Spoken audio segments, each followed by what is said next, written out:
Ciao, cacao! My name is Mikola, and this year I ran 7 marathons while being overweight. I'm 182 centimeters tall, which is about 6 feet, and most of the marathons I ran while being in the range of 94-96 kilos, about 210 freedom units. If you use any BMI calculator online, you will see that it puts me in the overweight category.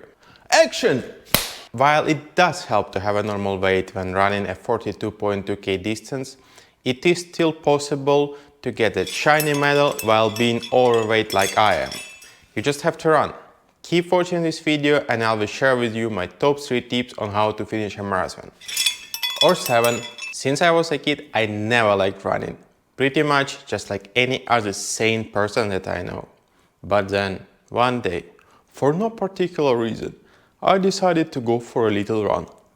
For most of my long runs, I still ask myself, why are you doing this? But then I remember that in the end I get a medal. But it also feels great to finish a marathon, a sort of accomplishment. My first tip is to simply start running. Literally, just go outside and run as long as you can. No bad weather is an excuse. I live in the rainiest city in Europe and still go out and run. Sometimes it's so bad I come home wet to the bone. I don't even have any fancy waterproof clothing and I doubt I will buy it in the near future. Start from 2-3 days a week with about 1-3k runs and then increase the mileage. Your first baby step is to feel comfortable being outside and running without stopping. Run slowly and watch your breathing. Tip numero 2. I don't speak Spanish, by the way. When you finally feel comfortable running a few days a week, it's time to find a training program. I used a free pre-built routine for novice runners when I was running my first marathon. It means that I was told which date and how long I should run. You could also use an app, which I strongly recommend. I personally used Run with Hell, but there are other alternatives. The pros of the app are that it adapts to your runs and changes workouts accordingly. Anyway, how long time do you need to prepare for the distance? It really depends. It depends on your current fitness level and how stubborn you are. I would recommend about half a year. Let's take my example. I went for my first run in October and in December I started training plan of my choice. The marathon was at the end of April, so that can be counted as about 7 months. I was at my all-time fattest after the winter holidays at about 102 kilos, which is about 225 freedom units per football stadium. By the way, I did get sick for about 2 weeks and couldn't run at all during that period. After recovery, I got an injury on my ankle because I wasn't warming up or doing stretches after my runs. Another week without training. And a cherry on the pie, that year the war in Ukraine started and I had to travel from Norway to Poland and do some volunteering. On the bright side, the war stuff stressed me out so much I lost about 6 kilos, 13 pounds, without even noticing. So, a total of about 1 month was lost during my training, which puts me in 6 months of training in total. Tip number 3. Invest in good equipment.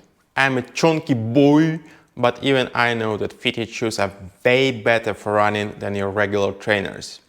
Go to your local specialized running shop and they will help you to find the perfect pair of shoes just for you.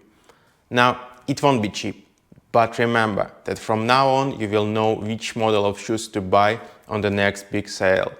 My first proper pair of shoes I bought in such a shop and now every Black Friday I get 2 pairs of the same model from any online shop that gives the best offer. Ka-chink! Before I got my perfect pair of shoes, I always thought that my shoe size was EU44 and it was a surprise to learn that one foot was size 44 while the other one was size 45. Moreover, my shoes say they're size 46. So help yourself and go do a proper fitting. Good shoes are not enough and you will also need some sort of drinking system. I personally use Camel Pack while other people prefer belts with small water bottles. But remember, you don't need to buy everything the moment you start running. First, feel comfortable running start enjoying it, and then invest in good equipment. But always get good shoes. Nutrition. You probably figured that I don't stick to any diet and eat whatever I want. That's why I'm a fat marathon runner and not just a marathon runner. Frozen pizza? Why not? Candies and chips? Double portion for me? Now, I do not advocate for this diet and suggest you eat less junk food. What I'm trying to say is that you don't have to be skinny or extra super crazy nicely fit to start running. But it does help significantly, especially if you have a specific time goal instead of just being done with the distance. Nevertheless, finishing a marathon is already a great achievement, and I wish you to be able to do it. Now back to me being fat but managing to run 7 marathons in a year. My goal was to simply finish them all, just like Pokemons. The only thing I wanted was to set my personal best in the last run, which was in Berlin. Overall, my worst time was in Tromsø at 5 hours 18 minutes 35 seconds. The main reason for that was that I did not train much after the first 3 marathons, which I completed in 16 days. My best time was in Berlin at 4 hours 28 minutes 29 seconds. 1 week after the Oslo Marathon, after which I got sick for 5 days. Berlin was absolutely the best marathon I have ever experienced. Totally recommended. And I did my personal best, which is great. Do it! Just do it! You can absolutely finish a sweet 42.2k run if you prepare yourself for it physically and mentally.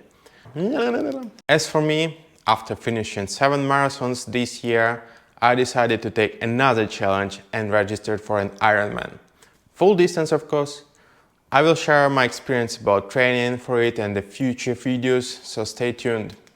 If you want to motivate others to start their journey in long distance running, leave a comment with your personal story below.